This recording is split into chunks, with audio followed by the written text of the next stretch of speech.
hot chicken biryani for lunch today, and this is going to my office to be shared with my colleagues.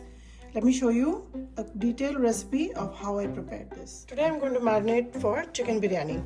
So the first step is take the chicken leg quarters and get them cut in 3 or 4 pieces, and these are with bones, and this is how it will be the best tasting chicken biryani. Now I've taken almost about 2 pounds. You can see here. Today all the secret is out, so I'm going to show you exactly how I prepare this.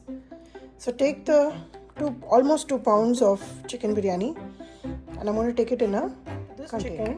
I'm going to add 2 teaspoons of chili powder. Now meat requires extra spices to make it more delicious.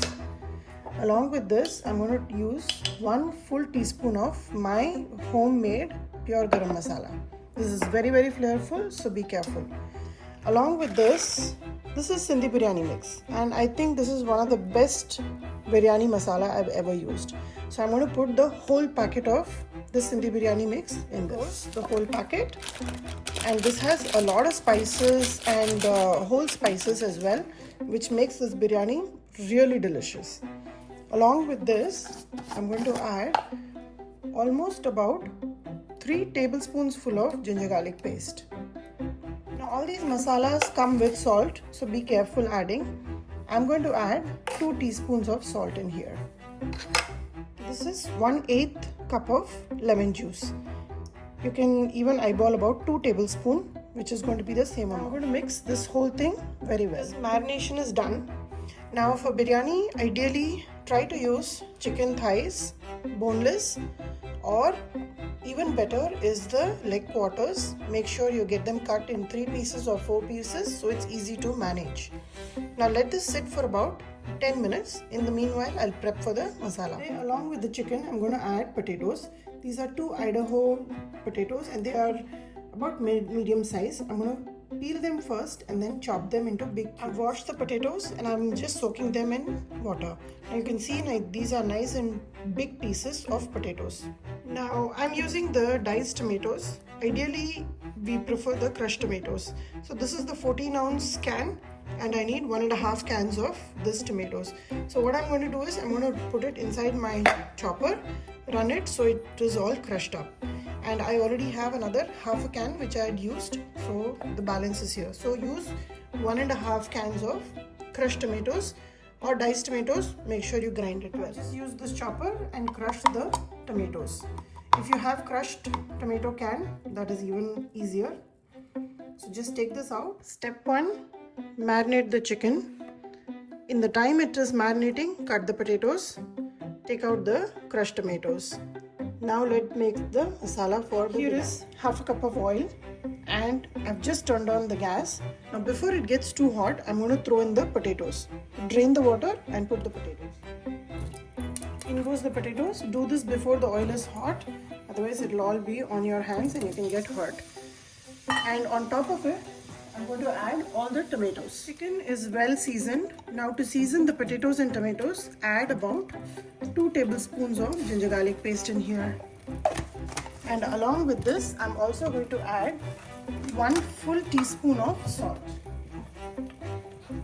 I'm just going to eyeball here. Now I'm going to go ahead and add the chicken to this whole mix. Now trust the process, and this biryani will come out very flavorful. Slowly add everything because there is quite a lot of liquid in this pressure cooker, and trust your pressure cooker, it will definitely do a good job. And this biryani of mine is pretty popular, so it is a must try, especially on Sundays, weekends, or if you have a gathering. This biryani will definitely be the star of the show, or at least your dinner table. So add everything, add all the masala, nothing should go wasted. Use a nice silicone spoon so you can take out every little bit from this container, like so. Now just let the chicken sit on top of the onions, on top of the tomatoes and potatoes. Don't disturb it too much. And now I'm going to close the lid and give it 3 to 4 pressure whistles. Now the heat should be on medium, and let the pressure cooker do its magic. It's been about 3 pressure whistles on a medium flame.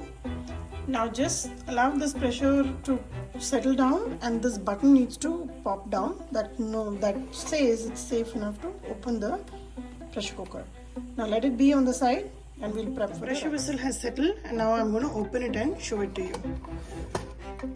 Check this out. The oil has separated and come on top, and the potatoes are well cooked. The chicken is fully cooked, and you may notice that there is a lot of water in here. This water is going to become the masala for our biryani now.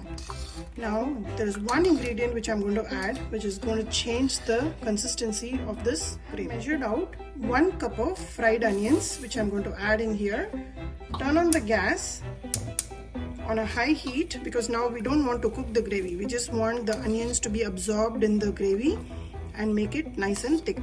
So just mix it and allow this to boil. You can taste this gravy to see if you require any more salt or any more chili powder. Now this gravy, you can already notice that the bone are already visible. That shows that the chicken is very well cooked, and it's literally the fall off the bone sort of a consistency right now. And don't mix it too much, otherwise the chicken will all shred, and we don't want to do that. Just couple of mixes and the onions will do its trick, and you can see all the gravy has become nice and thick right now. So you see that the oil is separating on top. Turn off the gas, and this gravy is ready for the biryani. I'm going to prep the rice right now. Here I have water which is boiling, and I've soaked 3 cups of basmati rice. Now I'm going to drain the water out of the basmati rice and put it in. I want you to see the texture of rice. This is almost 80% cooked. It still has a little bit of a hard center to it, which is how we want it. The rest of it will cook as we steam it. We'll start layering the chicken biryani. I've taken this big pot in which I'm going to steam it directly on the gas stove.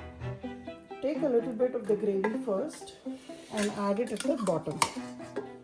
So take some pieces, some potatoes, and add it at the bottom. Now to this, I'm going to add a little bit of hot water, not too much. So this will start the steam at the bottom. So just mix it and let it sit. Now I'm going to cover this with rice.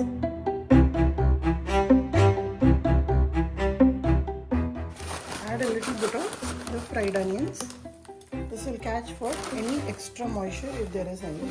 Seal this with an aluminium foil and put it on the gas stove on a low flame for about 20 minutes. This needs to completely steam, and all the flavors from the masala will infuse into the rice, and it will be a great biryani. Is almost ready, and I am going to use a large casserole here to dump everything in here and then take it to how the chicken biryani has turned out.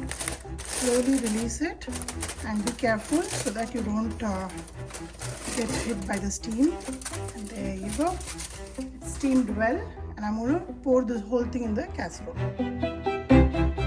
Steaming hot chicken biryani is ready to go. This is probably the most detailed recipe of my chicken biryani that I've posted. So give this recipe a try, like and subscribe my channel, and let me know which occasion you prepared this biryani at your house.